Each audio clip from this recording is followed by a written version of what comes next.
మీ పేరు? నా పేరు రాజేంద్రరాజు కాంచనపల్లి. నేను టెలివిజన్ రచయితల సంఘానికి వ్యవస్థాపక ప్రధాన కార్యదర్శిగా ఉన్నాను. అండ్ 5,000 ఎపిసోడ్స్కి స్క్రీన్ ప్లే, కథ, మాటలు, పాటలు రాశాను.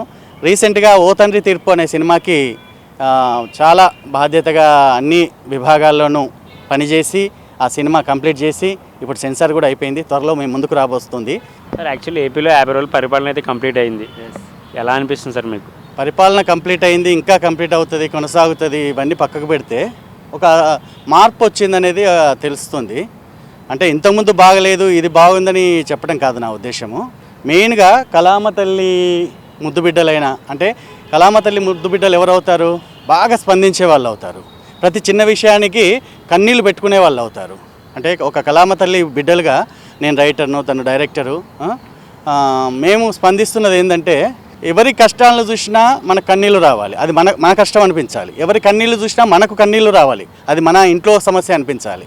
అలా ఫీల్ అవుతున్న వ్యక్తులు పేర్లు చెప్పను, వాళ్ళు ఉన్నారు. కాబట్టి కొంత కదలిక, మరికొంత ఉత్తేజము, ఉత్సాహము ప్రజల్లో వచ్చింది అండ్ పాలనలో వచ్చింది. అది మంచి మార్పుకే వస్తుంది. ఎప్పుడైనా మార్పు మంచిదే, మార్పు చాలా మంచిది. అది కొన్నాళ్ళు కొందరు చేసుకుంటూ వెళ్ళాలి. అక్కడ ఒక నాయకుడు, మళ్ళీ పేరు చెప్పను, అతను ఒక మాట అన్నాడు. ఏమని? ఇప్పుడు మనకంటే మామూలుగా ఉన్న వాళ్ళు, మనకంటే కొంచెం ఆలోచన శక్తి తక్కువ ఉన్న వాళ్ళు మన ముందు మనల్ని శాసిస్తున్నారు, అధికారం చెలాయిస్తున్నారు కదా.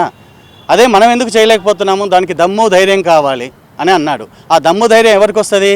అన్నీ తెగించిన వాడికి వస్తుంది. అన్నీ తెగించాలని అంటే మన బ్యాక్గ్రౌండ్ ఏం ఉండకూడదు. ఉంటే ఉన్నది, పోతే పోయింది ప్రాణం అనే ఫీలింగ్ ఉన్నవాడికే వస్తుంది.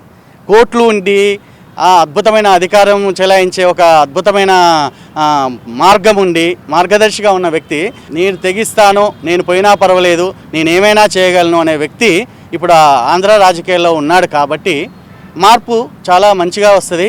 ఎందుకంటే తను నాకు తెలిసి ఒక ప్రైమ్ మినిస్టర్ను కూడా మెప్పించగలిగి, అతడిని ఒప్పించగలిగి, అతడి పక్కన కూర్చోగలిగే శక్తి, సత్తా ఉన్నవాడు ఇంతవరకు నేను దాదాపు ఏ నాయకుని చూడలే. అందరూ వెళ్ళి ఏదో ప్రాధేయపడడం లాగా, నమస్కారం చేయడం లాగా ఉన్నారు. కానీ తనని చూస్తే ఒక దైవాంశ సంభూతుడైన మోదీ గారు కూడా ఆయనను చూసి ఉత్తేజంగా ఫీల్ కావడం, ఆయన చూసి ఏదో ఉత్సాహంగా ఉండటం అనేది నాకు బాగా కదిలించిన విషయం. టోటల్గా ఏపీ పరిస్థితి బాగుంటుంది, ఇంకా బాగుంటుంది. మార్పులు ఎప్పుడైనా మంచికే దారితీస్తాయి. Thank you so much. కళామ తల్లి ముద్దుబిడ్డగా తెలుగు పరిశ్రమకి ఎలాంటి మంచి ఇంకా అభివృద్ధి జరిగే అవకాశాలు ఉన్నాయంటారు? ఏపీ అమరావతి కూడా రమ్మని చెప్పేసి చంద్రబాబు నాయుడు గారు బిఫోర్ కూడా చెప్పారు. సో ఒకవేళ వెళ్ళే అవకాశాలు ఉన్నాయి ఇక్కడ నుంచి అక్కడ పరిశ్రమ? సినిమా ఇండస్ట్రీయా బ్రదర్, ఇప్పుడు చెప్పాలంటే పుట్టింటి లాంటిది ఇది.